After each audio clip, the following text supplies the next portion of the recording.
Do it, Tim. Good. Come on, Tim. Good. There it is. The mute button. Good after evening, noon, y'all. Welcome to the Ham Radio Kids Table. Oh my God. We are going to Sean's over wrench there going your like- seat, but you'll only need the edge.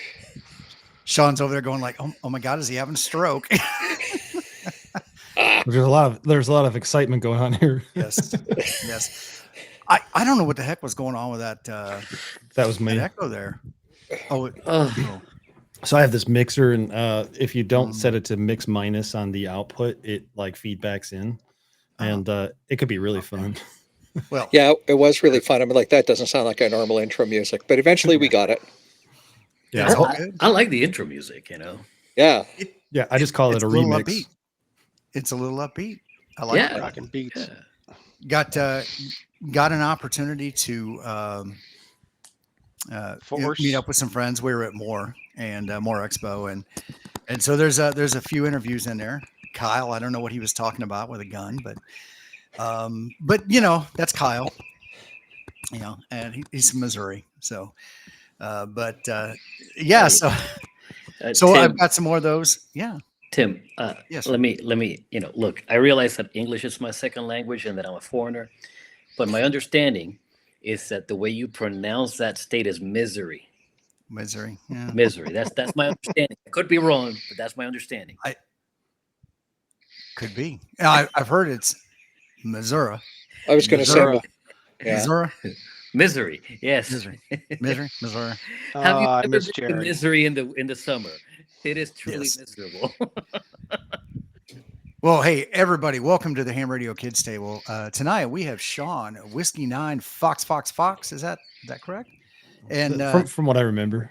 from what he remembers, and the one and only Ham Radio Dude from YouTube fame is with us, and we were wanting to have him come in and kind of talk about some of the ham genuity that he's got going on. I've noticed over the last couple months you've been turning and burning and getting some products out there in the ham radio community, and thought we'd get you in here to talk a little bit about those and kind of some of that process of trial and error and development, and you know how you're taking your skills as an amateur radio operator and you know, using those to do a little side hustle with. Yeah, I appreciate you having me on for sure. And yeah, I'm sure we'll talk a lot about it. There is a lot to unpack, and there's a whole process to it that sometimes I can't explain, but I'll do my best. And yeah, thanks for having me on here too. Awesome, thank you. Well, real quick, let's go around the horn and check in with everybody, see how things have been going over this last week. Jeff, you want to go ahead and kick it off? Yeah, sure. Mhm. Hey, it's Jeff, Kilo 3, Juliet, Romeo Zoo, and the Man. new ham radio outlet catalogs are out. Oh, Get yours in the mail. Is Yeah, that this came kinda like today. the Sears catalog when we were kids. The big fat wish book. Yeah, I remember that thing. I miss that. Yeah, this came today. I browsed through this like once, and really that's it. I just keep it until I get the next one. But yeah, just been busy with work, trying to get videos done and stuff like that. So there you go. Fair enough. Vince, how you doing? How are things north of the border? north of the border, things are stabilized. Our federal election happened a couple days ago, so here we are getting used to the new administration, which is always fun. And things on my workbench are I'm still working on ZBitX videos. I got another one in the can that I'm in the middle of editing right now, so that's good. My Elecraft AX3 antenna arrived, so I've got to build a video on that. What arrived this morning, Tim? I got a notice from DHL. Oh, that something is shipping. And we're, I think, on the 2nd. oh, Anticipated cool. delivery date. Yeah. Yeah, right on. Good. That's why I was asking about the 1850. Yeah, I figured as much. Yeah. I thought DHL put a requirement that everything that they ship from now on has to be $800 or more. Am I wrong? No, it's the value of the merchandise being shipped If it's under $800, you don't have to pay the tariff or something like that. No, I get that, That's but the de minimis exemption. Yeah. no, I Yeah, get that, minimis but there exemption. was I have a client that uses DHL a lot for their shipping, and one of the notifications they got this week, I think it was, might have been last week, was that DHL was no longer accepting packages coming into the U.S. that were valued at less than $800. That's maybe I misread the notice. I don't know. Oh no. So, Well, but I got the email from DHL that the how's with that the for tracking non number. sequitur? Yeah, there you go. Carlos, how you doing? Better than I deserve, dude. A couple of these guys have videos in the pipeline. I'm fresh out of videos. I don't know what I'm going to do for next week, but I'll come up with something. Man, let's go jump out of an airplane. Pull a I was cat. about to say that. Let's go jump out of a plane, dude. Well, I jumped out of an airplane this past weekend, but I didn't get a chance to do any jumping for me. I was doing old tandem work, and by the time I had to leave, like, oh, rats, I didn't get to do a parachute mobile jump. So you're jumping for others. Yeah, I mean, don't get me wrong. I still enjoy the jump. Doing tandems, Yeah. It's a lot of fun, okay? Showing people the sky for the first time is a lot of fun. But I didn't get to do a solo jump, just me and the radio and, high altitude pull and whatnot. So I got to figure something out. Do you ever shout out, "Oh my God, it's not opening! Oh my God, No, I the don't. cable broke!"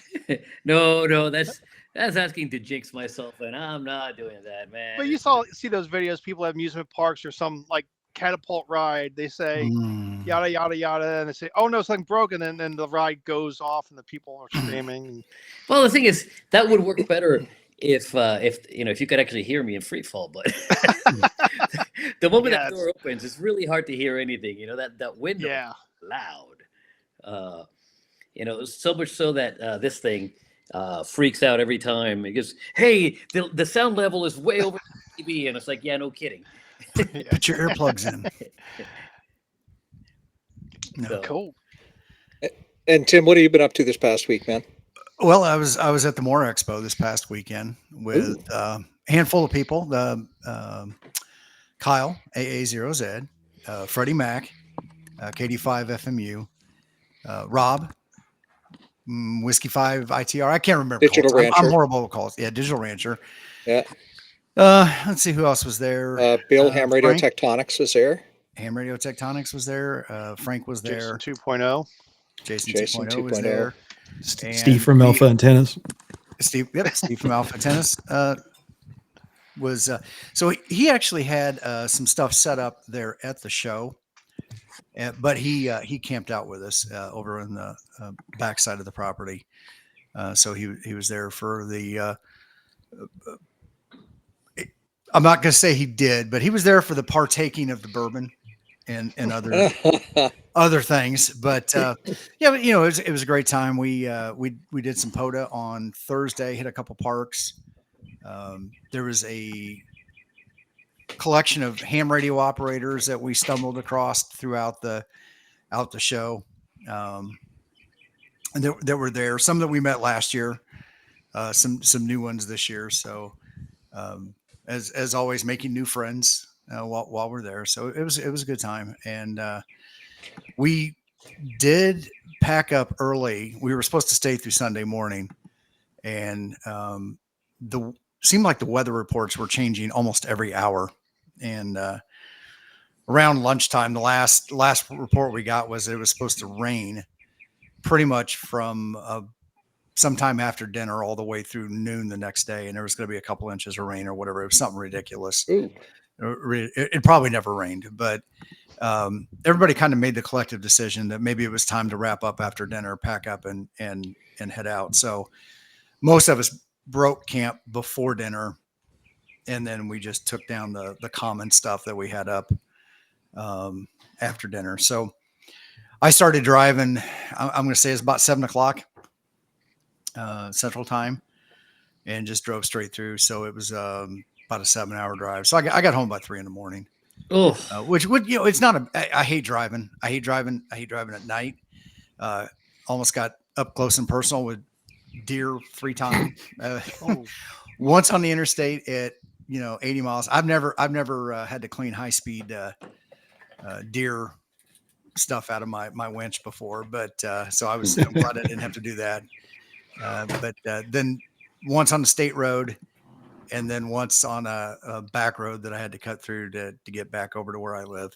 Oh man. So, yeah, but everybody was safe, and I got home, and although I debated whether or not I wanted to go out and do that normal Sunday morning from the park live stream at 9 a.m. and I was just like, no, nope, forgot to set my alarm. Oh boy, darn.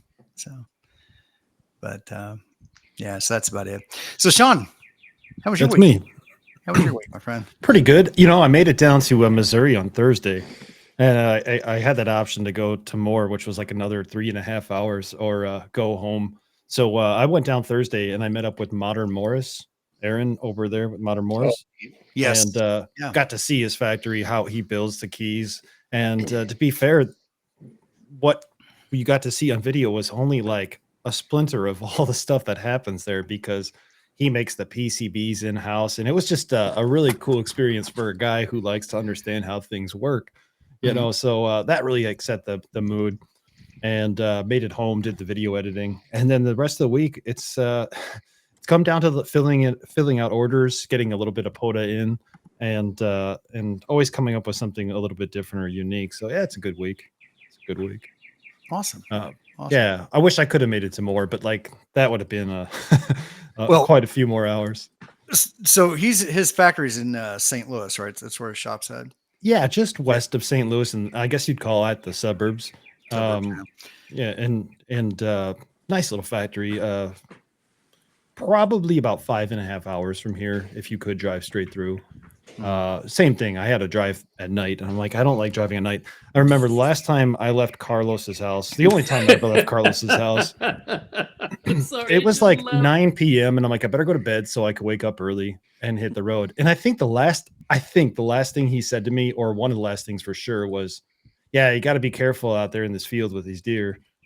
And then I'm driving home, and I'm like just driving along at 65, and all of a sudden that deer came out, and it did about $10,000 in damage. So yeah, everybody was okay. That was cool. For context, Sean was here in November, which is prime hunting season and prime rut. Got one for deer, and Sean got himself one. Got one. I think that's state trooper, or it was a county. I think the county deputy took it. I was gonna say, was there anything salvageable out of it? There was. Surprisingly, he was still twitching a little bit. Not that means anything, but yeah. It's just tenderized, is all. But the week's going well. Got the weather's been good. Got the top off for about a half of a day before it started to get cold and rain. It's a PG-13 show. Yeah. The top of my Bronco. Well. But yeah, that's it. Just having a good time this week. I really enjoyed that trip to St. Louis. Well, good. I didn't even think about it. Him being in there, as I flew through St. Louis, coming over from Indiana, but to your point, it's like another 3 hours from Springfield to St. Louis. So I was more focused on driving and getting over there. We actually had a meetup time where everybody was coming together at a local Lowe's just outside of the property, and then we're just all caravanning over into the camping area. The last 2 years we've gotten early access camping, so we can come in there the night before and get in there and get set up and everything before the majority of the people come in. So we get our campsite set up and spread out as in a decent area where we're not stacked up on top of each other. So it wasn't too bad. So. Yeah. So awesome. Yeah. So Sean, how long have you been doing amateur radio? I've been licensed now for a bit 11 years. Yeah, Okay. We'll call it about 11 years. Yeah, I've been into radio for quite a while in some aspect or another. people like it or don't. But when I was a little kid, I loved CB radio, and I was obsessed with it ever since I saw my dad talking to a guy a few towns away, and just kind of got me curious about that. And there was always electronics around the house that I was tearing apart and stuff. Not that I was any good at it, but it pretty much paved the way. So about 11 years now, and I've probably been really, really active since about 2018 or so. Oh, cool. Good So out of curiosity, you mentioned electronics around the house. One of my things that I think we see a lot is that as we've become a more disposable society, you don't have to fix things at home. You basically just throw it in the trash and go buy something new. Where I came from that era where if your TV broke, you were out of luck until dad or your uncle or grandpa or somebody fixed it or took it to somebody that could fix it, and then you had to wait for parts to come in. So that's kind of what sparked my interest in electronics too. Is that something broke, I'd get out the screwdriver and start tinkering with it until I either broke it more or then force my dad to go buy something new or something along those lines. Usually he wasn't too happy at that point, right? At least you fess up and own it, right, Tim? As an adult, I will. I didn't necessarily back then. Oh, Yeah. I don't know what you're talking about, Dad. No. That was the same way with us too. I remember our TV was like an old not even Sony, a Zenith tube TV. Yeah. And it had like the knobs on the front and everything like that. And he would just fix it and fix it and fix it. And, we'd have to get a cable box because you couldn't use cable with this thing. And it would be interesting to see it break and him open it up and figure out what was going on, or kind of probably started that evolution of I guess you'd call it a creative process, but he was always tinkering with things. And it was much like that. Like, hey, we're going to fix this. To this day, he still fixes things. He has a new Samsung TV that broke and he's tearing it apart. And like, it's a lot different, isn't it? But yeah, the different generation. Yeah. Well, in all fairness, they don't make it as easy for us to fix it today as what they used to. Right. But even, newer stuff, still, I think a lot of times the most common failure are capacitors in the power supply. Pretty much. And a lot of those, as long as they're not surface mount, or and you can swap them out, it's not a hard fix.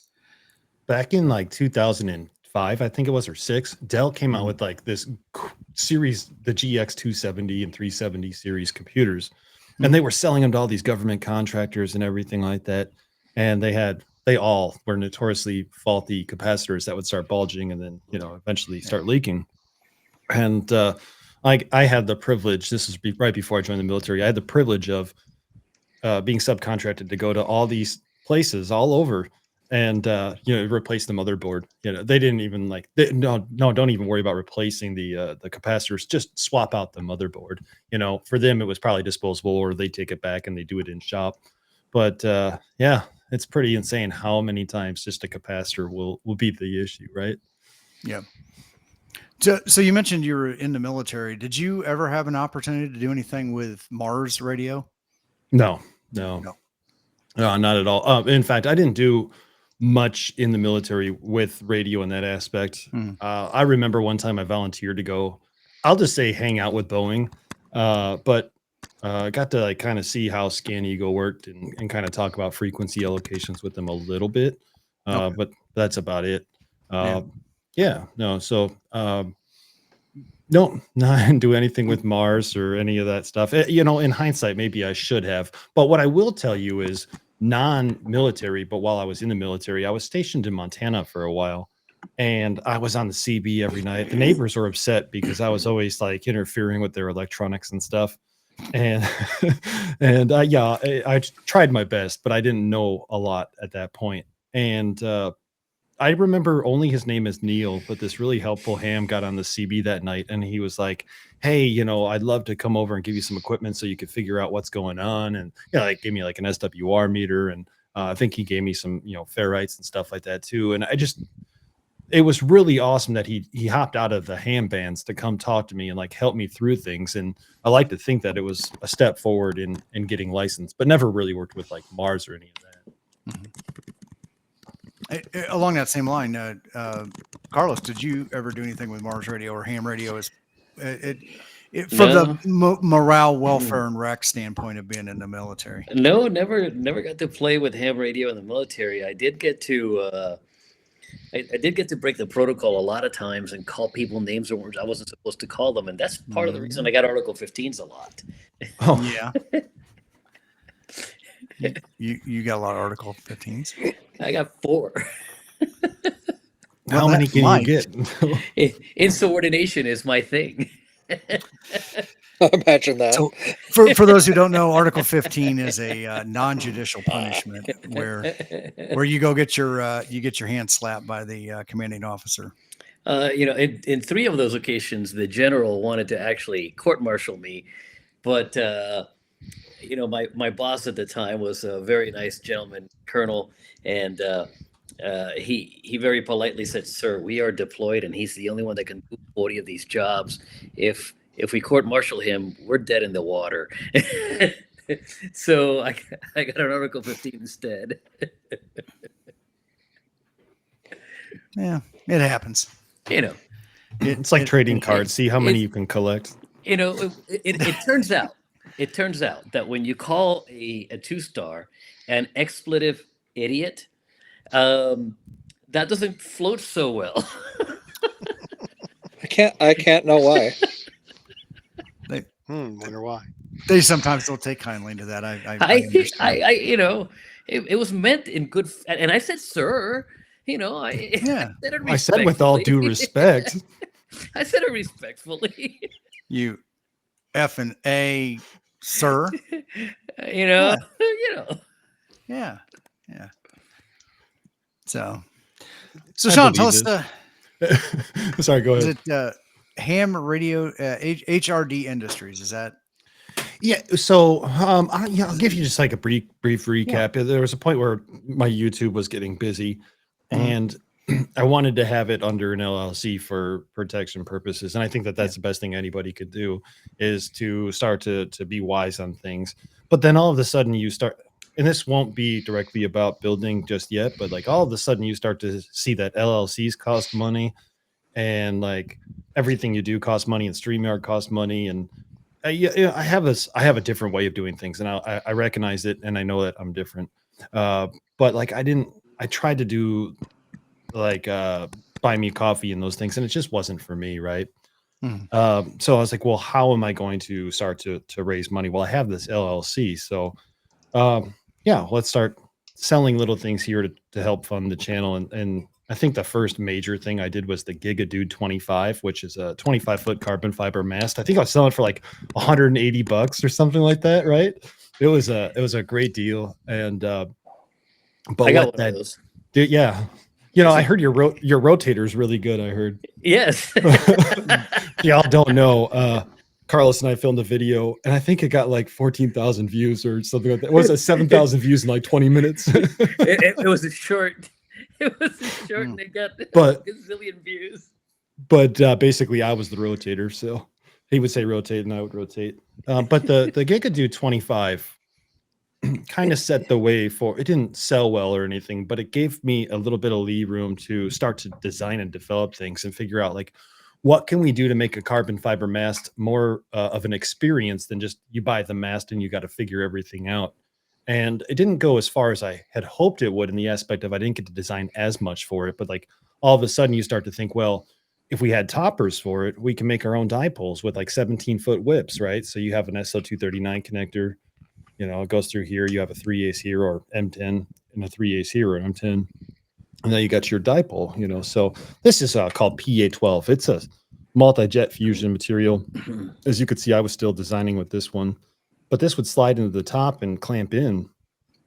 And yeah, you could do a dipole, or you could do wire inverted V, so just something that simple that might only cost you, I don't know, $10 to make at that maybe you could include or you could sell for relatively cheap, and it becomes more of an experience. The next thing that we came up with for the top was this. and it doesn't look like much, right? Let me see. I'm trying to get in the camera. There we go. There we go. There we go. Yeah, it doesn't look like much. And this is just 3D printed. As it is, this only really needs to be 3D printed, but you clamp it in. And now here's the joy of it. I've been working on a project for about a year or maybe 2 now. And it's going to be basically like, I know Kel just came out with a portable DX Commander, but now instead of having to run wires with like multiple nylon rings to put the wire through, this with bungee cords, if you have a 33 or 34 foot mast, will actually hold the wire really tight. So now you could eliminate all of those different clamps or whatever you want to put on, or put them, whatever you want to call them. And for me, this was just like another tool of things you could do. Now, I took it a step further, and I like to do photography. This isn't going to show directly well, but all of a sudden, you could put 3 cameras up here if you wanted to. Oh, sure. You know, and so all of a sudden you have a 25-foot overhead view of what's going on at 3 different camera angles. Now, interestingly enough, that could be security or multiple things, or just gives you the opportunity as a ham to experiment with different things. So things started to develop. Although those were hard to sell and they were hard to ship, it kind of gave me this opportunity to start thinking more and more and more. And I think the next big thing was like Mike Haight, MRD. He came up with that concept for the short portable mast that had a thicker top. I remember he told me about that in Dayton 2022, that first year back from Dayton after the Rona, maybe it was 21. And I'm like, man, that's a great idea. He approached Gigaparts. They were cool with it. After he came out with it, I started to come up with a concept of, can I make it a little bit smaller? You know, and again, it's, can I do anything different that would improve on it? Otherwise, what's the point? And I find that when I'm able to have to commit something, so if I'm going to have 300, 400, 500, 600 of these on the market and people have them, I'm committed to having to make sure that things are going to work properly, and I continue to build things off there and support things. And so happens, and Mike's very supportive of it, because it so happens that I can make a spike as an accessory for that. And if we shrink it down a little bit, it will work for Mike. And if you ever see the process of how that went down, which I think we pretty much showed from start to finish in videos, I send one to Mike as a demo. And at the same time Mike was demoing it, somebody, Abe is his name, came to me and was like, hey, you should be able to put that spike in the PVC. And then on Mike's video, he's like, you should be able to put the spike in the PVC, you know? So as things just develop, and what ended up happening and where I'm going with this is all of a sudden, you know, this LLC that I'm running, that I have to start selling things to try to fund the channel, it starts progressing more and more and more to the point now where it's like I could fully fund the channel. It's kind of difficult to make videos right now, but I can continue to make videos and then continue to provide a inexpensive alternative to people on the market. So I think it's been working out pretty well in that aspect. You know, and it's just a matter too of when you're doing things. I have a hard time sometimes expressing that I'm listening to people. I think Carlos knows me pretty well. And like, he could be talking and he could tell me the most serious thing, and I'll be like staring off into space and I'll be doing all these. I'm like, I'm completely listening to him though. And so sometimes it's hard for people to understand that I'm processing what you say. And the reason I mentioned that is like when we came up with the top for the little dude, and one problem I was having is it was kind of loose when it came off, and it would just kind of come off easy. And Abe again was like, why don't you put a taper in there? You know, so that little thing in there was like a very important thing. And where I'm going with that though is a lot of people have suggestions. So this is a community, ham radio, where we're able to build off of each other. You know, and maybe we could tear something apart to see how something works. And then when we see how it works, it makes better sense to us. And then we could say, okay, well, I think if I do this, or this different, maybe it'll be a little bit better. Not that there's anything wrong with this, but I just want to see how far I could push myself. So it's been a pretty cool process. That's a brief overview of what's going on in my mind. Just a small one. Just a small one, because let me give you an example. Like what happened this morning. It's not radio related. Like every so often, like a few times a week, I go to this restaurant and I got that table that's wobbly, and we've all seen table wedges, I'm sure. But, So I made one this morning for that table because I'm like, I can't sit at the table anymore. And I got there and there was a table wedge on there. So I'm like, oh man, that sucks. But at the same time, in the back of my mind, I've had this issue where like my money clip, the money kind of falls out. Well, that's easy. I mean, you just need more money. Yeah, there you go. Yeah, you just need more money, dude. That's Vince is on it. I'm stacking the ones as it is. There you go. You're ready to make it rain, huh? Yeah. And but the reason I mention this is I you know I'm ready to make it rain, and I'm gonna shut up. But I suppose just having that right there in your wallet like that, now you've got it with you when you are at a restaurant and they got a wobbly table. You're not. That's a good point too. A wad of napkins. Yeah, that's right. The waitresses think I'm pulling out the ones, but I'm pulling out the. There you go. The table wedge. Here's your tip. There you go. Thank you. But that kind of brings up an important point. Is like I said, I listen to Carlos, even though it doesn't seem like I'm listening, and I make an observation, and it's like always in the back of my mind. And then at the weirdest time, that inspiration or whatever will hit, and that's when I get to like kind of roll with things. And if I can give one more example without like taking too much time up, the spike, this is an example of the spike. Okay. And this is a prototype part. So it's going to be a really tight fit. And yeah, the spike is spike in 3/8 inch. I'm sorry, an M10 right here. I'm coming out with 3/8 spikes too. But I started to think about this week, and I recognized if I can make it a little bit wider right here, we have an SO239 here. If we can make it a little wider, we could have like different, this is still like a thought process, but we could have different parts. And some of the guys in the Discord had mentioned it as well. All of a sudden, these will screw together or unscrew, and you could take the caps off. And that means you could have an M10 or a 3/8 on either side. Okay. So maybe you're using an M10 antenna that day. Maybe you're using a 3/8 that day, in and out. But if we make it even a little wider, maybe we could even do like interchangeable toroids so that you could have a 4-to-1 with you. You could have a 9-to-1 with you. You could have I don't know why you'd want a 49-to-1, but maybe you do. You could have it with you. So all of a sudden, vertical infit half wave. Yeah, you're just taking it a step further from the things that are out there. Because we all know that we've seen a built-in 4-to-1 with, this. And I got to tell you that one of the coolest things that has happened to me is how much 3D printing has developed in the last few years. Mm-hmm.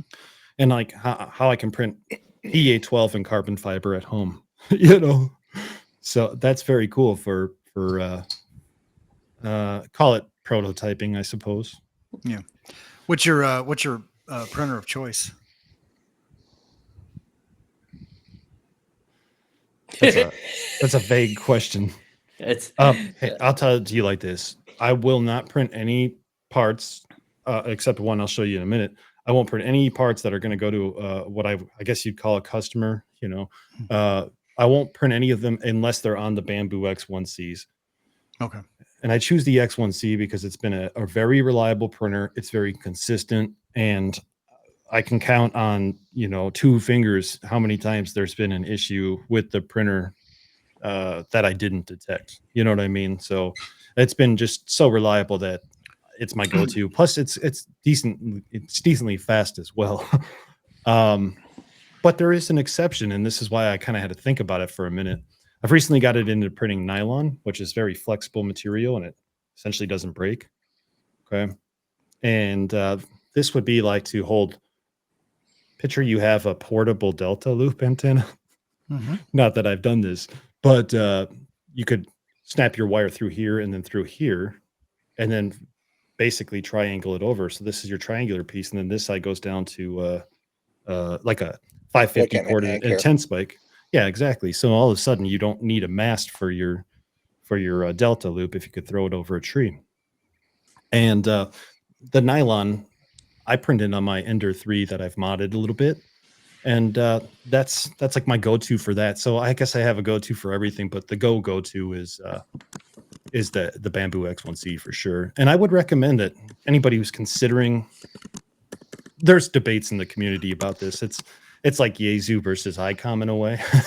You know, like everybody's going to have their opinions, but I would recommend if you're getting into printing right now, maybe you look into one of the Bamboo series, you know, printers, even if it's just to see what it has to offer and why it's so special. But I think it's the easiest entry level to get into printing. So I have a a Bamboo, and I bought mine a year and a half ago, maybe. Okay. And to that point, you know, Josh, I was talking. I'd asked a few people. Josh, ham radio crash course. Josh said, just get the Bamboo, buy once, cry once. And I was up at Micro Center the following week, and I sat and listened to the salesman talk to this lady who actually prints, you know, kind of professionally, I guess, in that sense. I mean, she had a side hustle printing, and she went through all the printers with him and had a ton of good questions. He had a lot of great answers. And I had kind of, after listening to that, you know, she's like, all right, we'll grab me one of those. And I went right behind her. I said, grab me one too, you know, and just, and haven't looked back. And I've had great experience with it. There's some minor stuff, getting used to it, you know, the first couple times, and fine tuning things and Sure. just some little things like that. But other than that, I have not had a problem. No, I have the A1 with the 4 spool AMS on it. So I can do 4 color, but I can't do the carbon fiber or anything. But I think if I were to get to a point where I would need something like that, I would definitely get a different printer like what you've got. Yeah, I think the A1's actually a great starter printer. I bought my 6-year-old nephew one for Christmas, and he just goes to town on it, and it just works. Like, I think he had one issue and it kept breaking. And after I talked to him for like 3 minutes, he figured out what was going on. It's very entry level and approachable. But to your point, yeah, if you're going to start to make more prints for sale, you got to start looking into like I think it was mentioned there, the P1S as well as the X1C. And sorry if I wasn't responding to anybody's messages in the chat. I had it all the way scrolled down, and in Restream, chat messages are from the top. So my apologies there. But you know, that is true. It's like the P1S. The P1S is just a step up. It's maybe a few $100s more, but then you get this opportunity to be able to print ASA and ABS, and I don't think it'll do carbon fiber. Maybe it will. But yeah, to your point though, Carlos, you have a P1S, right? Oh, he can't hear. Hey, Carlos, you have a P1S, right? He says, yes, I do. I'm translating for him. Yes, I do. Yes. I could really use some nachos. I need some salsa. And then I got to tell you that when I started learning to design, I started in Tinkercad, which to this day, I still tell people like, hey, if you want to just see if you're interested in design, jump into Tinkercad. And I know a lot of people are like, it helps when I unmute myself, huh? There he is.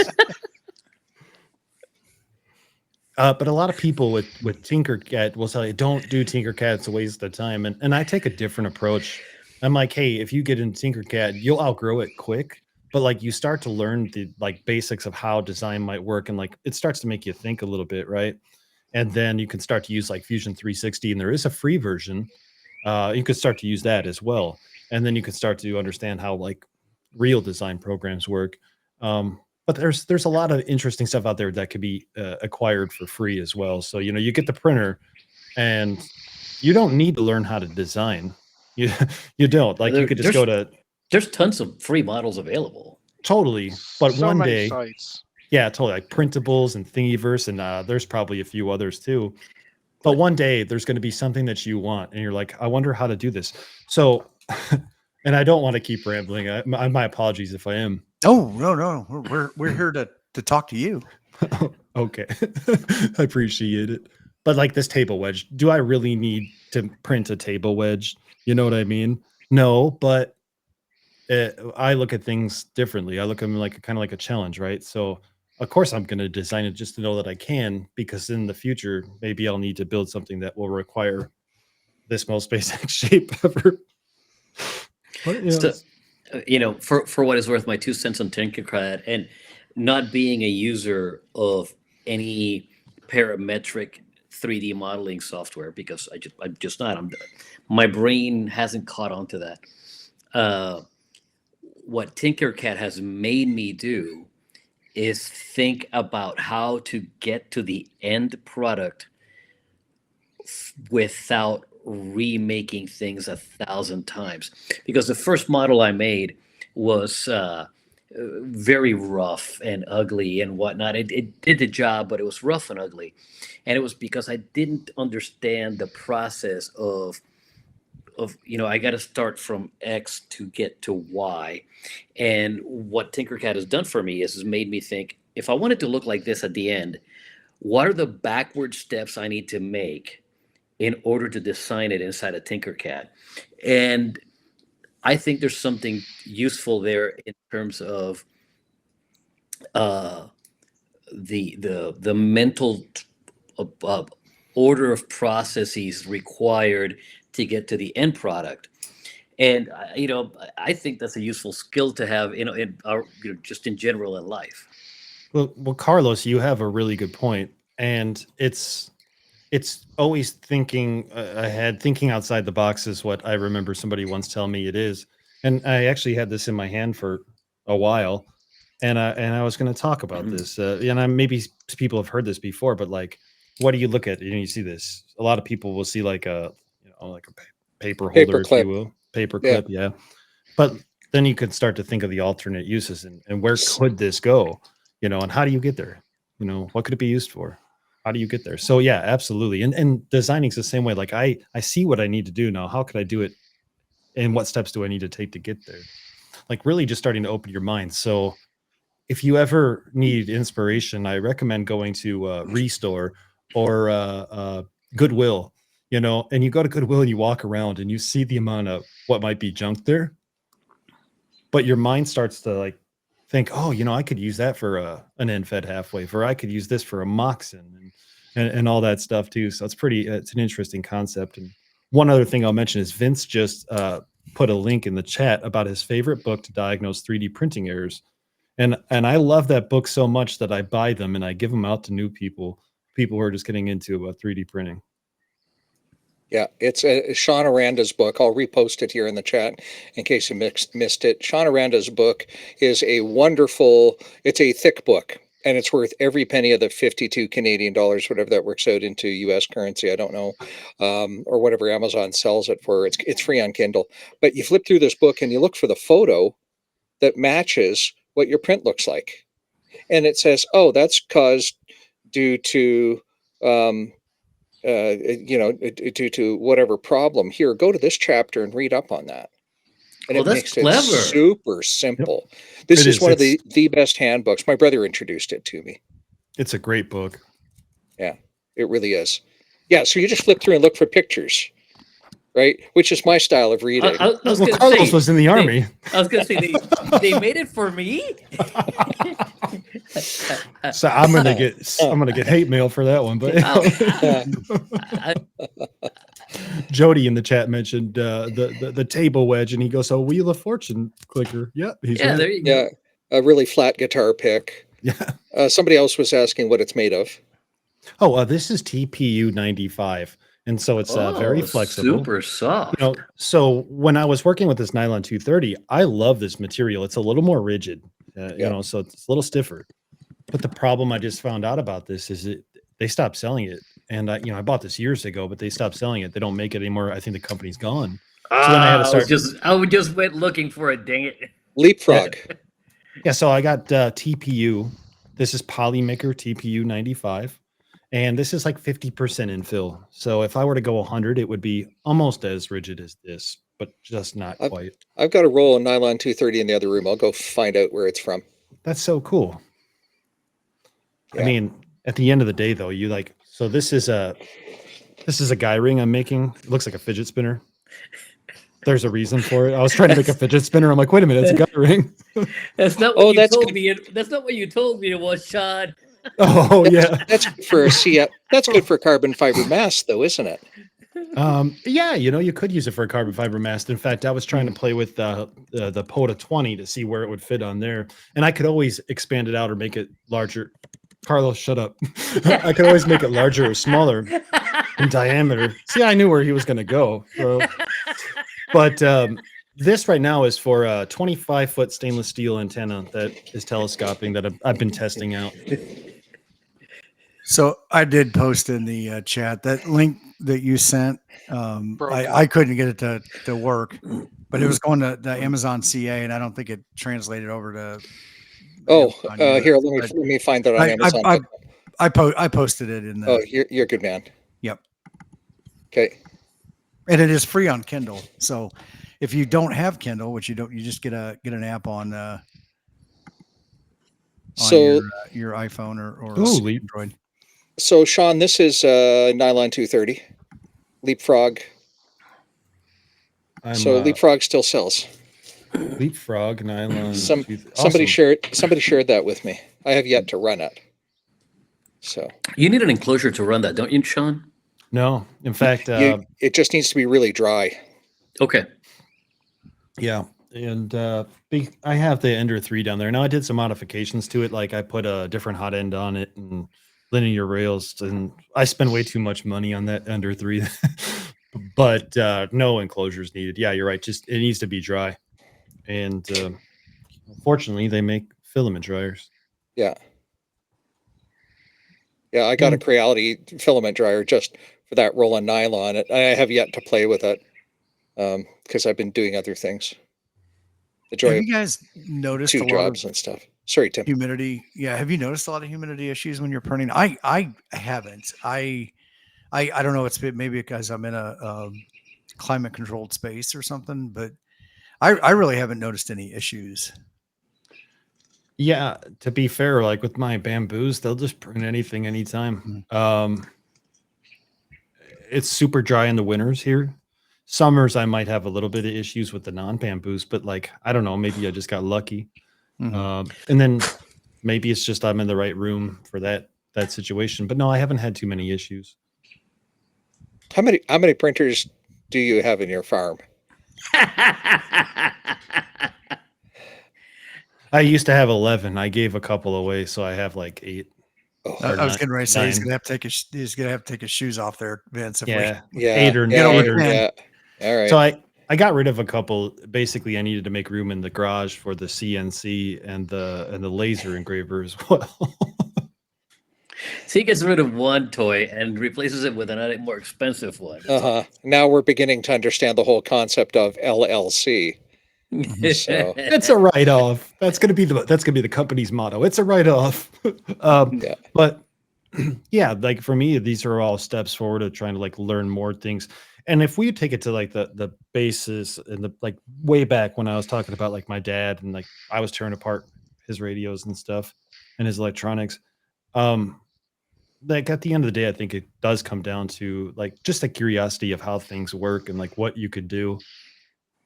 And a lot of times I'll even post like a file for a coil that I haven't finished yet because I want you guys to go experiment and I want you guys to play. Now that's like my big thing. It's like, sometimes I don't want to just give a solution, but I want you to start like really thinking about how you could utilize it or what you could do with it. So if I give you the coil, what could you make with that or how much further could you take it? And I think that should help other people start to think outside the box as we talk. I've been posting your links, the link to your Thingiverse page as well. Oh, cool. As we're talking along here. Yeah, I'll be right back. I'm going to swap out my battery, I guess. Well, Sean, just while you're swapping out your battery, you are a tremendous person in helping out the creator community. And for those of you who don't know, Sean and his LLC have taken out booth 4211 at Hamvention, and it is Creators Corner. It's not quite a corner, but just work with me here. And so Sean is doing some live streaming there, and in the off hours, he has offered it up to those of us with that are creators.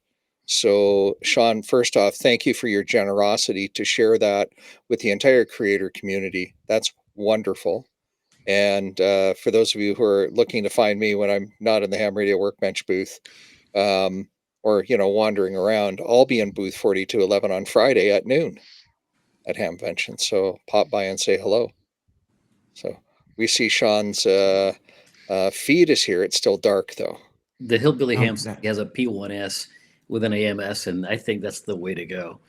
That's too many TLAs for me. What? The thing is I haven't really used the AMS the way it's meant to be used, but it's handy to be able to say, you get it's 10 o'clock at night and you get an error from the printer saying, hey, I'm out of the filament you told me to use. And you go, oh, the spool next to you is also that color. And it just keeps on printing with a multicolor print, but it doesn't matter because it's still a prototype, right? Right. Yeah. Oh, and it yeah. finishes. You wake up the next morning and it's finished. The AMS is great for that. Yeah, it is. And Vince, thank you for mentioning the booth. And thank you for volunteering your time to come out to the booth. And I think that's what it's kind of about is basically I wanted to make a spot where like any content creator could reserve us a little bit of time, and maybe it's a centralized point for people who might follow their channel or read their magazine articles or whatever it might be to come and know where they're going to be at so they could say hello and introduce themselves. Or vendors, maybe some vendors are interested in meeting Vince, right? And all of a sudden there's this little spot that they could all meet up with. Interest hasn't necessarily taken full swing yet, but we also have call them deviations in case we don't fill those spots. And one thing I've been working on that maybe some people in the chat might enjoy is if anybody does CW. This morning I started coding. What am I doing? This morning I started. This morning I started coding multiple androids to, and this is kind of my thinking because I have this key from Aaron, and basically you're going to be able to plug the keys into the androids, which will be hooked up to a Raspberry Pi. And in my mind, if this works out, there'll be a display behind us, and it'll be Morris Wars, and you're going to be fighting a Morris War against an opponent, and you'll have a tournament style bracket to see I lose to the end. And like, I can't 3 weeks, Carlos. Yeah, you have 3 weeks, Carlos. Because like at the end, like, my thought is whoever wins the tournament throughout the whole 2 days that I'm going to be there, Friday and Saturday, would possibly win like a key or something like that. I think that would be really cool. So I think that's very cool. So I have deviations isn't the word. Now that you've said it out loud, you have to deliver on it. I don't have to do anything. I have to do you're right. My DD-214 protects me. Contingency was the word I was looking for. Contingency plan. Yeah. That's much better. Jody says you should call it Morsel Command. Morsel all command. together now. Groan with me. Oh, there we are. Oh, Thank you, Jody, for your contributions. Yeah, I got to say that's Jody. I expect more out of you. I expect that's a reach. That's and not a reach around. That's just a reach. So, hey, however you guys Look do out it, for those rodeo clowns. I understand Vince. I understand Vince was in the Navy. Vince, were you in the Navy? Negative. Okay. Never mind. It's all good. I mean, because I think Canada's only got like 3 Navy ships, and those are really tugboats. No, they're canoes. The canoes. They're canoes. Yeah. Yeah, indeed. I seem to remember they called them like pig boats or something like that. Was when I was up there and spent some time with the Canadian Navy. All 12 people. Yeah, all 12 people. Yeah, 12. Yeah, they had to sign up for shifts in the canoe. Yeah. They're big canoes. They only hold 3 people each. Sorry, Carlos. So good. So, Sean, you're coming to Hamvention. You're planning on being there all 3 days? Or are you planning? No. Carlos, Thursday, if anybody knows me, it's you. That's why I was asking, because I'm like, wow, Sean is committing to 3 days in one place. I can't sit still, right? Who's gonna shackle him? Who's gonna shackle him to the table? I'm going to be there for 6. Like, come on, Sean. I'll be there Friday morning to Saturday afternoon. Oh, that's actually longer than I expected. I know. You have to hang around till Sunday noon, and let me tell you why. Because Sunday morning in Forum Room 1, Kyle AA0Z, assisted by Chris N8PEM, the forum chair, and some turkey from Canada who's on this live stream right now, we're going to be running Cahoots Trivia in person. Oh, really? And there will be prizes for winners, and we're working on that. Sean is in as long as he can play over Meshtastic. Well, we I wrote the code for that, could by do the that. way. Yeah, I already wrote the code for it.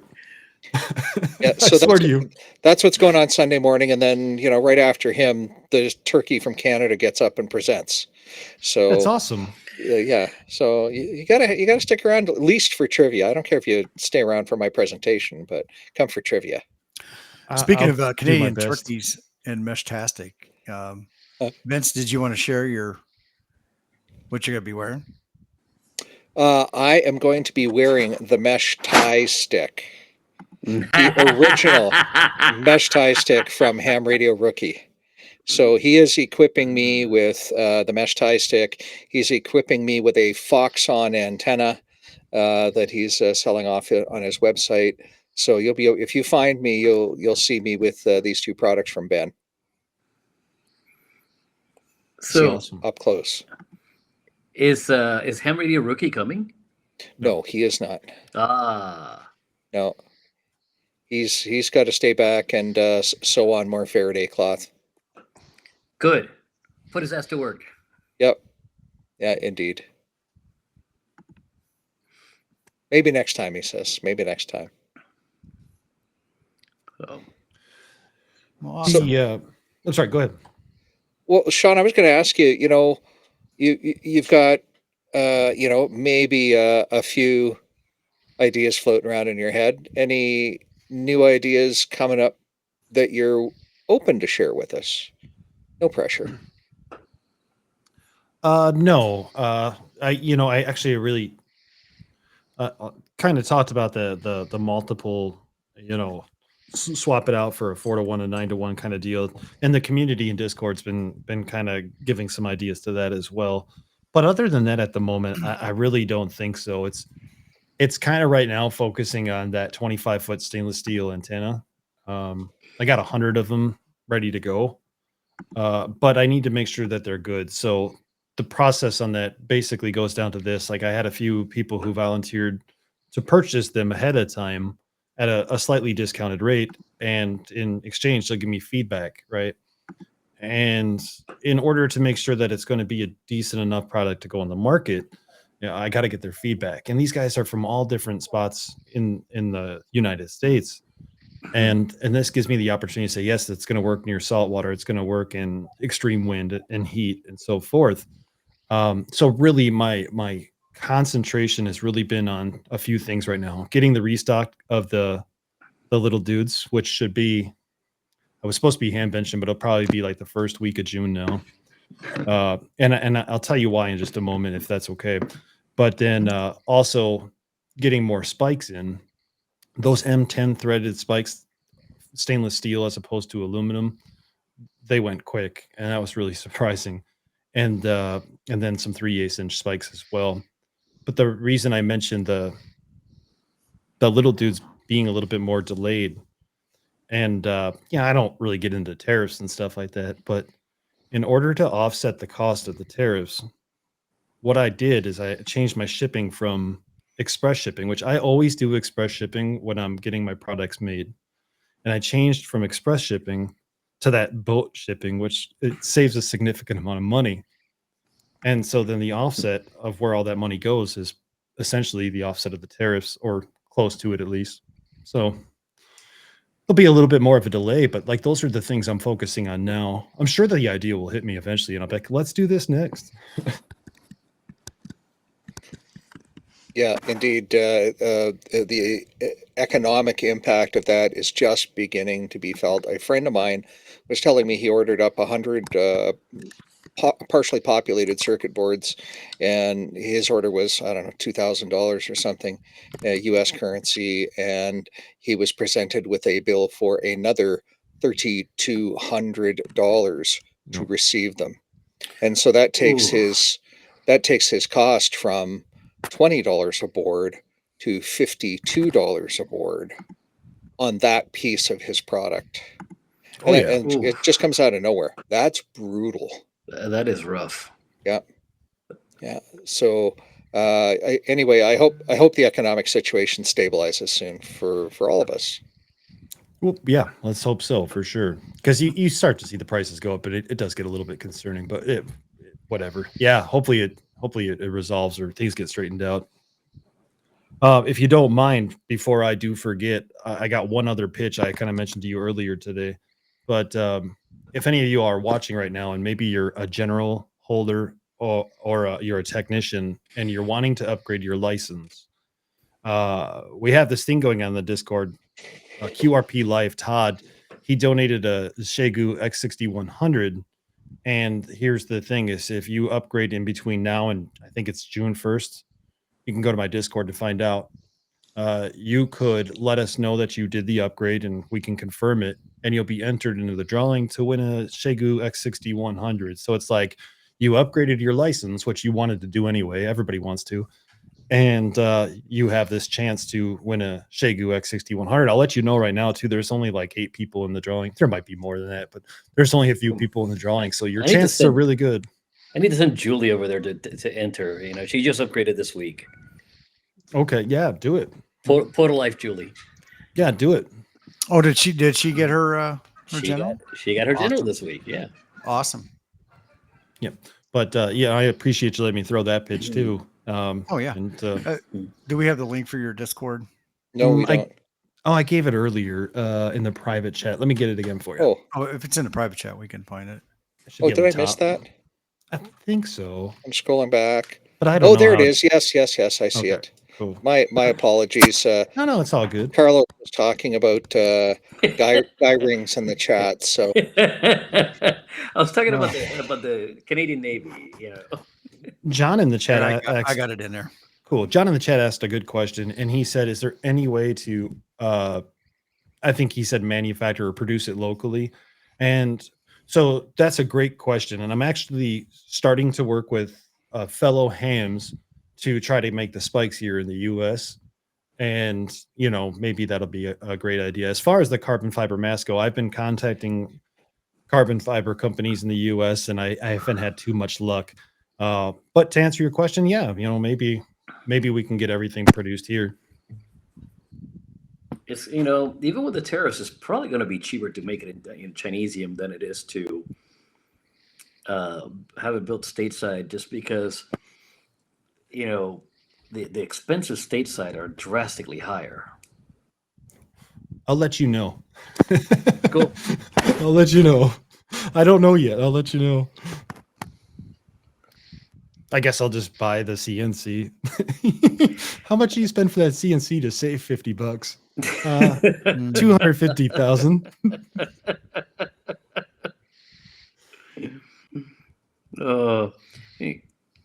Get yourself a Haas, you know. Do the AVE way, you know. Yeah, I'm just gonna go down to St. Louis and I'm just gonna make myself at home at Aaron's factory. There you go. Yep, hey, don't mind me hanging out here in your factory overnight, turning parts. By the way, where's your tooling at? Hey, I hit this button and everything just kind of crushed and started alarms going off. Like, is that cool?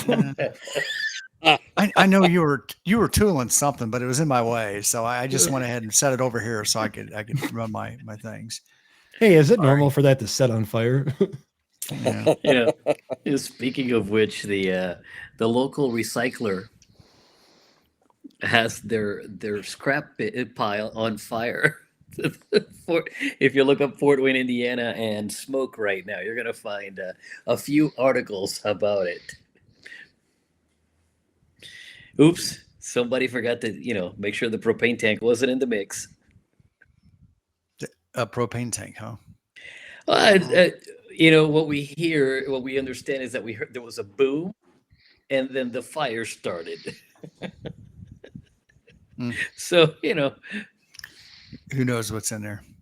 Well, speaking of discords and your giveaway, which I think is a great thing, and it's great to always encourage people to upgrade.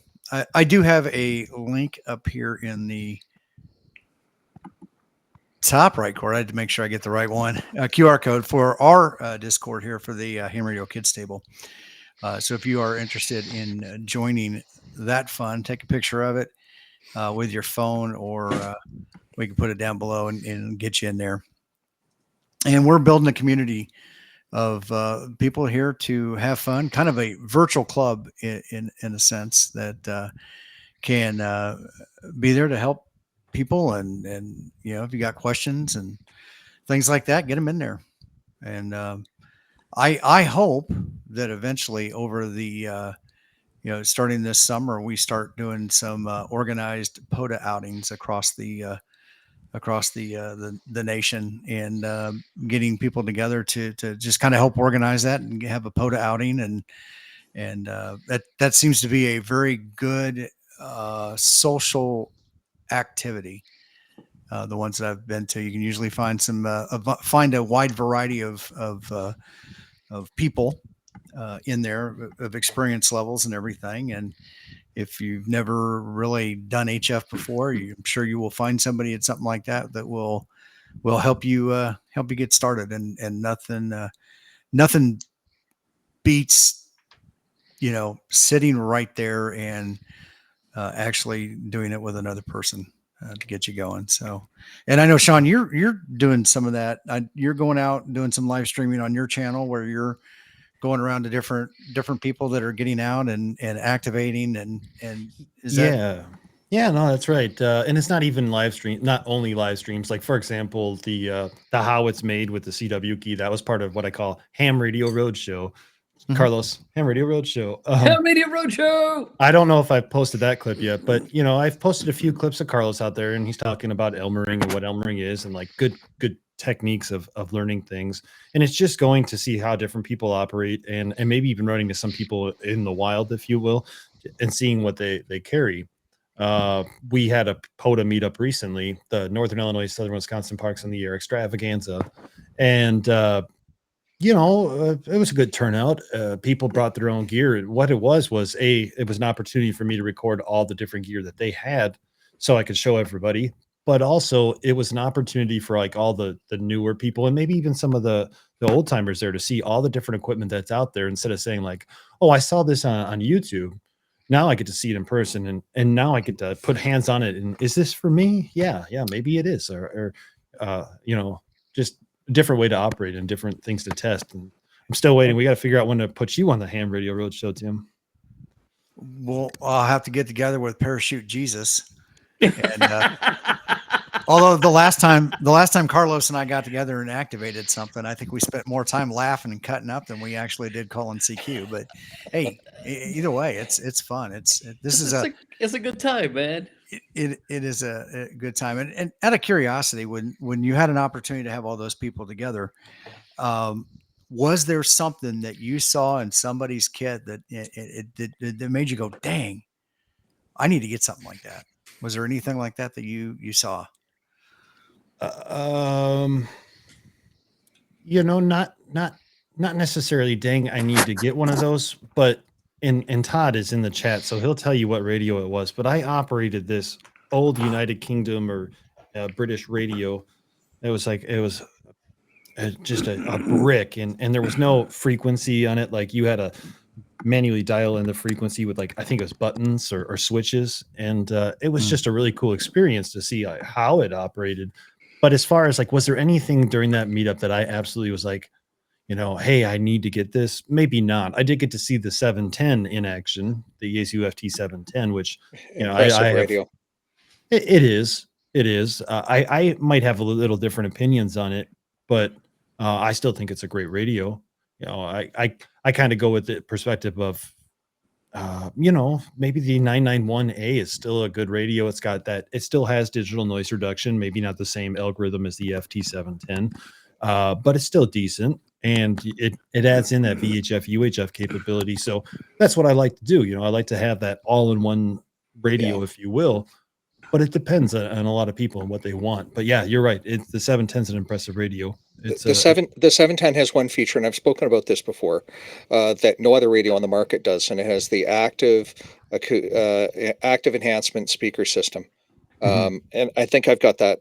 Well, I've got that kind of half right. AESS, and what AESS does is it allows you to phase shift and sonically separate out frequencies left and right, whether you've got two speakers in front of you, because the full 710 comes with an external, or whether you're using a set of cans.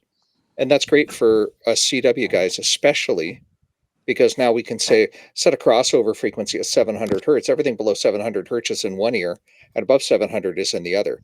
And now we can hear a real good sonic separation of multiple people calling us in a pileup.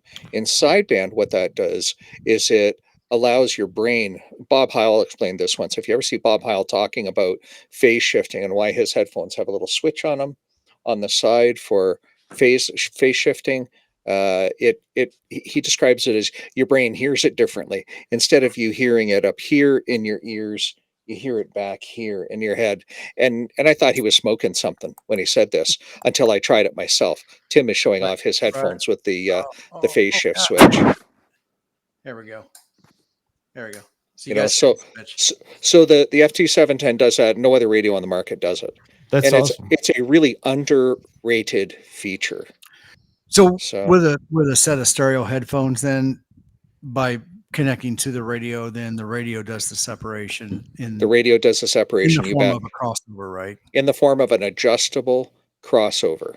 And then you can choose the percentage of sonic separation as well. So it's a really cool feature. It's one of those things you got to play with. Interesting. Yeah.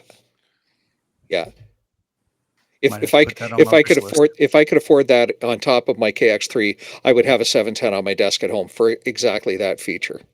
And as a matter of fact, working at the candy store as I do, I get to buy gear at very special pricing. And I did put my order in for a 710, and then somebody showed me a KX3, and I went, "Oh, I can only have one." John. I'm sorry, John. He's heard me say this in person to him, though, but I will put a 710 on my desk at some point. So Sean has Sean in the chat has a question about, does the phase shift help with fatigue? Yeah, you're damn right it does. It does for me anyway.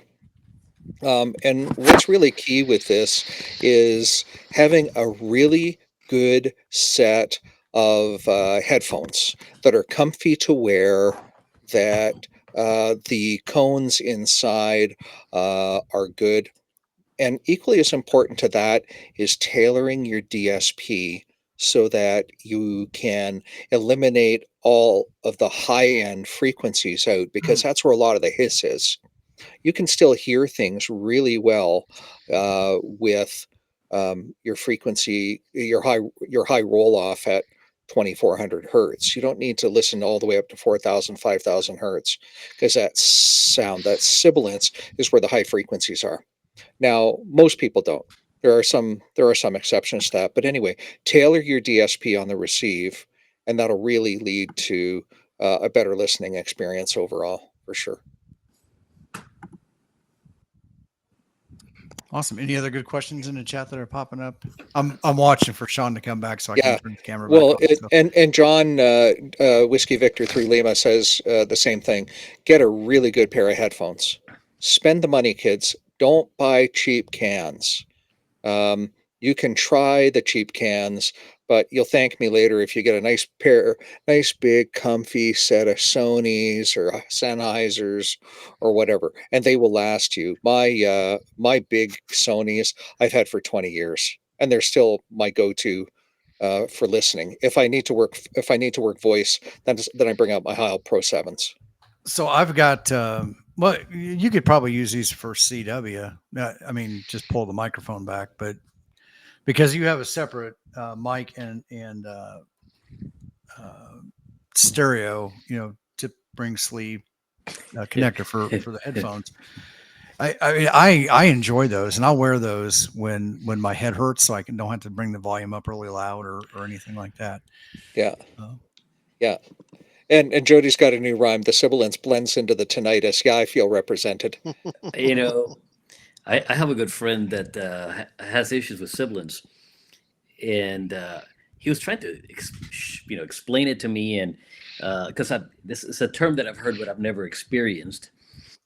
And he said, "Here, let me play this for you." And he put a record on, and gave me his cans, and he's like, "You hear that sibilance?" And I'm like, "I don't know what the hell you're talking about." And then what Jody just said, kind of hits the point of that the tinnitus. I can't hear the sibilance. It doesn't matter.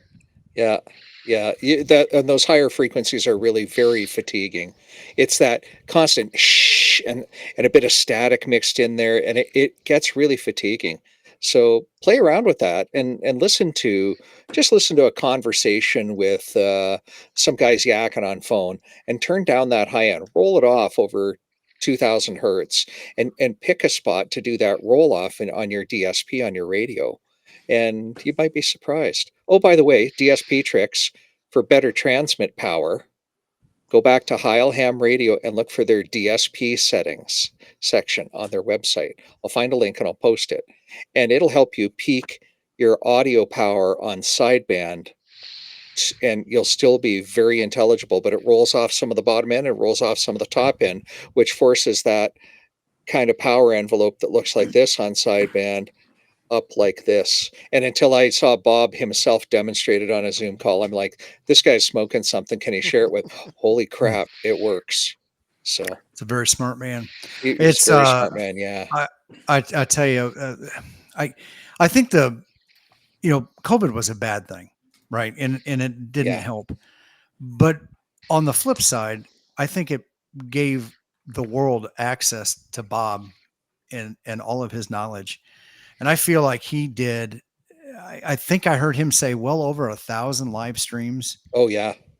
Maybe even more. Where he came in and freely shared the knowledge that he had gained. And it was an upside to an otherwise crappy situation. Yeah. Yeah. Bob did a bunch of those talks. If you ever want to look for a Bob Heil, I'll find a link to the Bob Heil talk, as a matter of fact. And I'll link you right to the part where he starts to talk about transmit DSP and transmit envelope. So anyway, I've been talking for a few minutes because Sean took a bit of a break, but he's back now. Yeah. So I'll turn the floor back to Tim here. It's Jeff. Jeff's just been running the show tonight. I mean, yeah. Quiet over there, Jeff. I've been back listening. I've been enjoying the conversation and agreeing mentally with a lot of the things that are being said about like 3D printers. Because I bought myself a 3D printer back in November, December, and I use it on and off for things. And I'm not at the point where I'm creating anything on my own or designing anything on my own and printing that out, but I like to see what's out there. I mean, I print out a few things that might help me with some of my ham radio stuff or some organizational stuff. And the thing with Bob Heil, he was a genius when it came to audio and how to work that stuff. And like he designed all those things for musicians, the pedals and the talk box and stuff like that. And he went into the amateur radio business too, audio business with the amateur radio stuff. And he was just so super smart with the audio stuff. Well, I think I like to think that Bob was maybe the grandfather of hamgenuity, because most of the things that he did were obviously for the professional side of what he did. And then he found an application for him in the amateur space. Yeah, he started out doing just all the musical stuff, but it's audio still. I mean, why would you have a pair of studio headphones? Why? Oh, I could modify that with a speaker or the microphone, and we could use it for amateur radio. Yeah, takes that same technology that he's worked with, moved it from one industry to another field of audio use. Awesome. Well, hey, it looks like we've been rolling for about an hour and 20 minutes here. We probably should take it around the horn again, find out what everybody's got coming up this week, and get out of Dodge or wherever we're at. So, Jeff, since you're up there at the top, what you got coming up this week? I am trying to get through work every freaking week. I'm just trying to get through the nonsense I deal with, but and stay mentally fit. Let's say, I got videos I got to work on. I just haven't been able to get to them, so hopefully I can crank out some more. I want to go out, but the weather's not been favorable for me. I was going to say something different, but it's supposed to rain all weekend, so we'll see. I don't understand how some people leave work and go out and do a POTA activation. When I get done with work, I'm like, I want to freaking go to bed for hours. My brain is just mush and it hurts. And yeah, so I get out when I can. Yeah. For me, I go do POTA activations because my mind is mush at work. I can just forget about everything. And although I do mine in the woods, so I don't really have a lot of people around. It's quiet and serene. It's peaceful, and kind of like Carlos was saying yesterday when he jumps out of an airplane and he's up there by himself flying the parachute, and it's just peaceful. It's serene, man. That's what was coming to my mind when you said that last night when I was listening to you. That was why I like camping and I like being outdoors and being in the woods. It's just that it's my happy spot. Yeah, with the good weather now, I really need to get I need the weather to cooperate with my time schedule. And I want to do some hiking where I could get away from all the noisy cars and vehicles and people yelling and screaming and doing crazy stuff. So I can get away from that and hopefully plan for something bigger that I'm planning to do. So we'll see. Awesome. Carlos, what do you got? Oh, I'm sorry, Vince. What do you got coming up? Well, I've got another video coming out on ZBitX, this time showing you a couple of Raspberry Pi things to do to back up your SD card and to turn on VNC so you could remote into the radio. And by remote into the radio, I mean treat it like a computer and remote into it. So very cool features that this little radio has. I'm having a hoot with this thing. And then I got to get out this weekend, and you can see over my shoulder there, just there, the Elecraft AX3 antenna. And so I've got to get out and get that tested and get activating with it. So I think there's an Elecraft in my weekend coming up. Awesome. Well, do me a favor, save me some content that I can film on the ZBitX. Okay. Yeah. Dude, there is lots of content to be filmed about. Yes, John, I know you're buying one. There's lots of content to be filmed about sideband, external microphones, and really using the FT8, because I've only touched on the surface, and those aren't things that I'm going to go into depth about. So there's your ideas, dude. Yep. All right. I mean, I know you're CW. Yeah. CW. By the way, I saw you a lot this past weekend on Ham Alert, and it was always on CW. I was like, you saw me this past weekend on Ham Alert? I think it was this past weekend. It was sometime. I kept seeing you pop up on my Ham Alert, and I'm like, oh, CW. Yeah. Okay. Well, that just goes to show you that you need to learn CW. Well, and I do activate on phone to be safe. To be fair, I do phone activations from time to time. I just didn't see him. Not yet. Yeah, not yet. So, Carlos, how are you? I shot the sheriff, but I didn't shoot the deputy. That's right. You know what? I don't know what I'm going to do this weekend. I got to come up with something. It's not a skydiving weekend, so maybe I'll go play some POTA, or maybe I'll just edit some video that's sitting in the dusty bin waiting for some love and attention. one way or another, I'm going to do something fun, something not work related, and get on the air hopefully. Awesome. Sean, how about you? You got anything fun coming up this week? Week or weekend? To be honest with you, I'm supposed to fly to Houston in the morning to go hang out with Kate MRD for the day. Mhm. But I'm a little bit burned out and the weather didn't look too good. So I'm being sorry, Mike. But I know I'm Are you gonna picking up with him live here right now. Man, he got deer bite.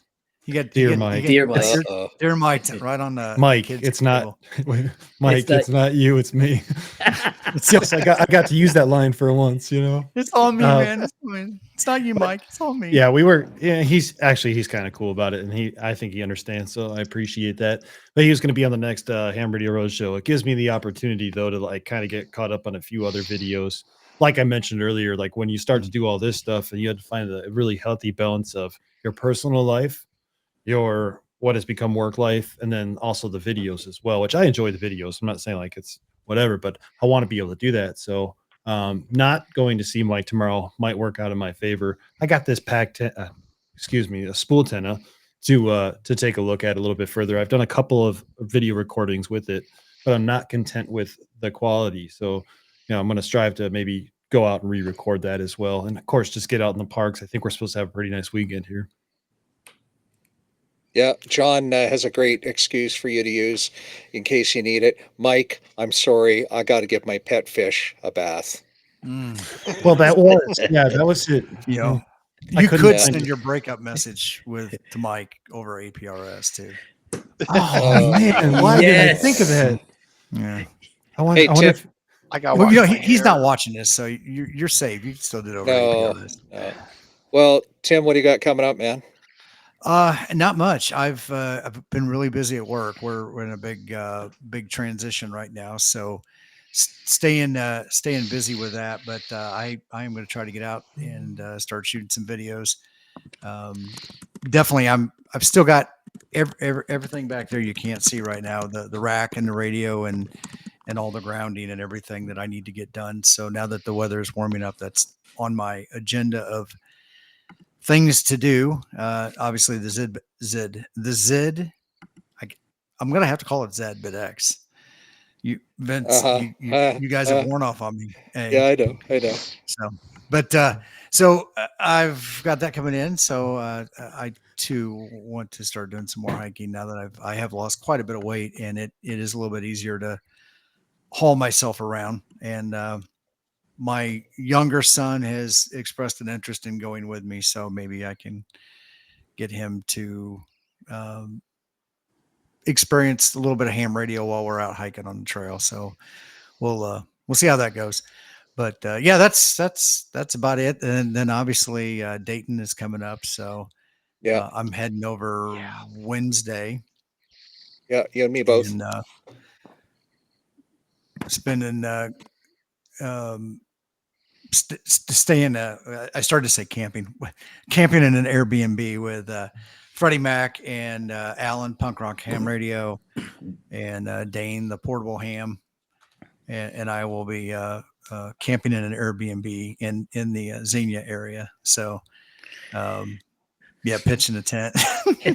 So but so that's coming up, and then I think it'll just be cranking things out until Huntsville in August. Yes. August, yeah. So, yeah, good times. Right on. Well, guys, everybody, thank you for joining tonight. Once again, make sure you follow the content creators that are here on the screen. If you don't already, make sure you check out the Zygu 6100 upgrade contest that Ham Radio Dude is doing over on his Discord. And up top, we've got that link to the Kids Table Discord. And I think we can call this a wrap. I think so too. All right. Well, guys, everybody have a great week, and we will talk at you later. 73. Thanks. So great.